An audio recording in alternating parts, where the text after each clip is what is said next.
कोई सबूत नहीं है।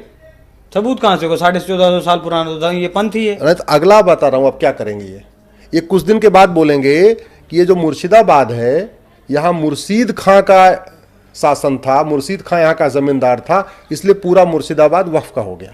ये कुछ दिन के बाद बोलेंगे ये जो मिर्जा था जिसके नाम पे मिर्जापुर चल रहा है, ये पूरा मिर्जापुर वक्फ हो गया। कुछ दिन के बाद कहेंगे जौनपुर, चूंकि जौना खां यहाँ रहता था तो पूरा जौनपुर वक्फ का हो गया। ये कुछ दिन के बाद बोलेंगे मुजफ्फर खान रहता था इसलिए पूरा मुजफ्फरपुर वक्फ का हो गया। कुछ दिन के बाद कहेंगे कि होशियारपुर पूरा वक्फ का है क्योंकि होशियार खान यहाँ का नवाब था। कुछ दिन के बाद कहेंगे गाजियाबाद भी पूरा वक्फ का है क्योंकि यहाँ पे गाजी खान रहता था। कुछ दिन के बाद कहेंगे फरीदाबाद भी पूरा वक्फ का है, पूरा का पूरा फरीदाबाद, क्योंकि वहाँ फरीद खान रहता था। कुछ दिन के बाद बोलेंगे पूरा फर्रुखाबाद भी वक्फ का है क्योंकि वहाँ फर्रुख खान रहता था। कुछ दिन के बाद कहेंगे पूरा मुरादाबाद वक्फ का है क्योंकि वहाँ मुराद खान रहता था।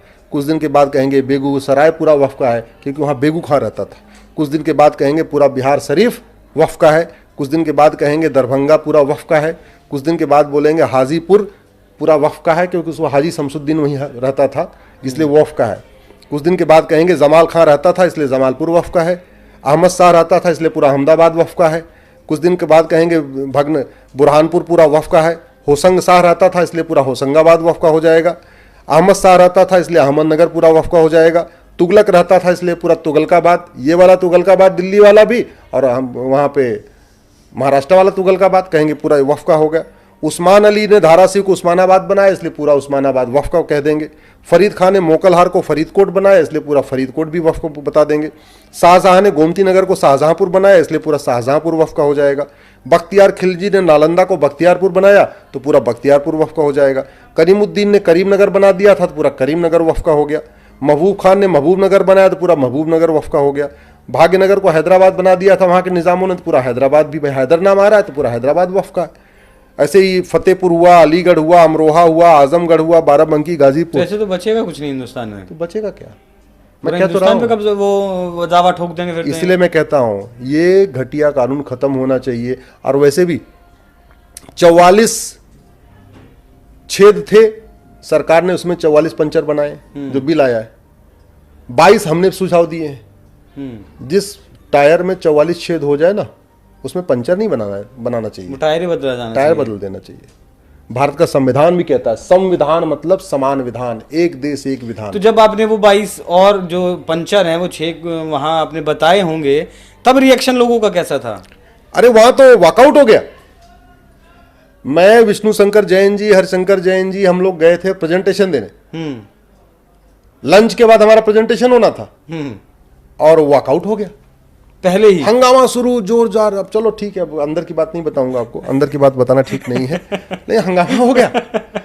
हम तो गए थे पूरी तैयारी के साथ कि ये लोग जो बार बार वक्फ को कहते हैं हमारा फ्रीडम ऑफ रिलीजन का मामला है, हम पूरा उसका जवाब देंगे। वैसे आपकी जानकारी के लिए बता दूं, मतलब ये अंदर की बात मैं नहीं बता सकता, लेकिन आपकी जानकारी कि जो जमीन जो है ना ये फंडामेंटल राइट नहीं है, इसलिए सरकार कभी भी किसी की जमीन को एक्वायर कर सकती है। ठीक है। अब एक चीज बताओ, दान अगर मुझे पैसे का दान करना है तो मैं अपने जेब से दान करूंगा या आपकी पॉकेट मार के उसको दान करूंगा? ऐसी बात अपनी पॉकेट से करेंगे।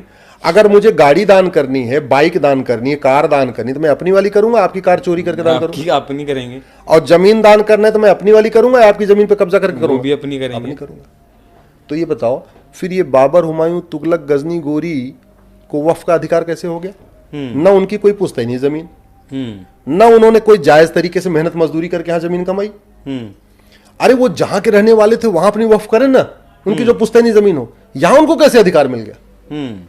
न मुगलों को वक्फ का अधिकार, न निजामों को वक्फ का अधिकार, न नवाबों को वक्फ का अधिकार, न उनके जागीरदारों को वक्फ का अधिकार, न उनके जमींदारों का वक्फ का अधिकार।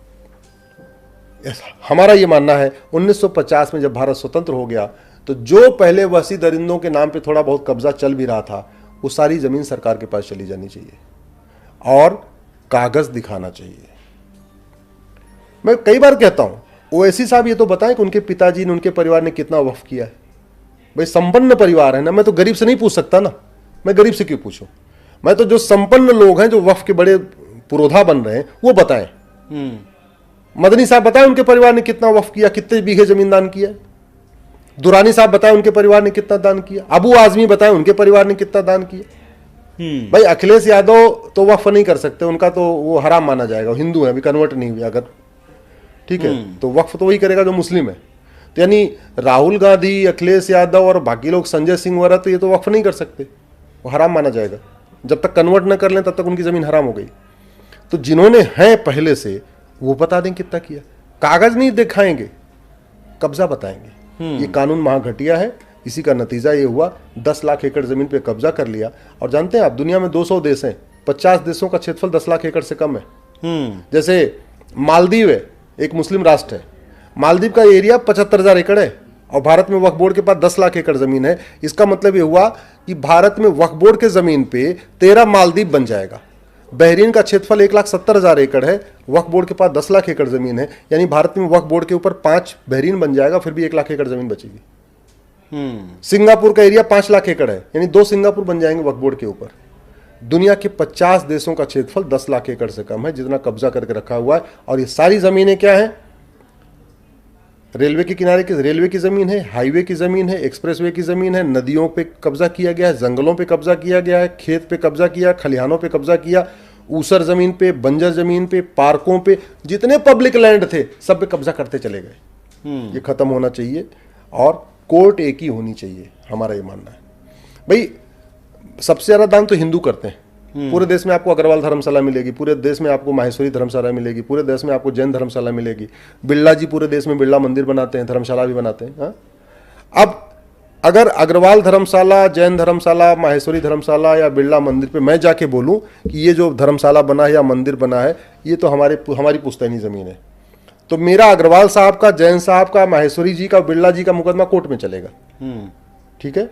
लेकिन अगर ओवैसी जाके बोल दें या मदनी जी जाके बोल दें कि ये जमीन जो है ना, ये हमारे पिताजी ने वक्फ किया हुआ था, दान किया हुआ था, तो फिर मदनी जी का मुकदमा और अग्रवाल साहब का मुकदमा वक्फ ट्रिब्यूनल में चलेगा। अगर जैन साहब का मुकदमा और ओवैसी जी का मुकदमा वक्फ ट्रिब्यूनल में जाएगा। क्यों भैया?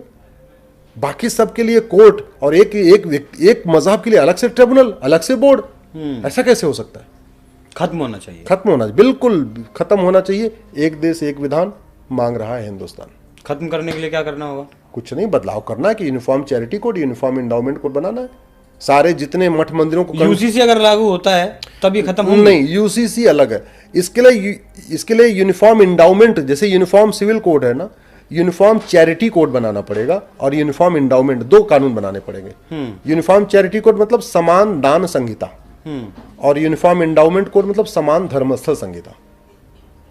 ये बनाना पड़ेगा। यूनिफॉर्म सिविल कोड वो केवल शादी विवाह के मामले के लिए है, वो जमीन के मामले के लिए नहीं है। जमीन के मामले के लिए नहीं है। तो जो है बहुत सारे मुद्दों पर चर्चा की, लगभग सभी मुद्दे इस वक्त जो देश भर में सुर्खियां बटोर रहे हैं उन पर हमने चर्चा की। और जेपीसी में जिस तरीके से आपने हंगामा किया वो देखना दिलचस्प होगा कि उसके बाद क्या कुछ होता है। तो जो ये चर्चा आपको कैसी लगी? बाकी और कुछ अगर आपके भी सवालात हैं जो आप चाहते हैं कि हम डिस्कस करें सर के साथ, वो भी आप हमें कमेंट कर बता सकते हैं। धन्यवाद।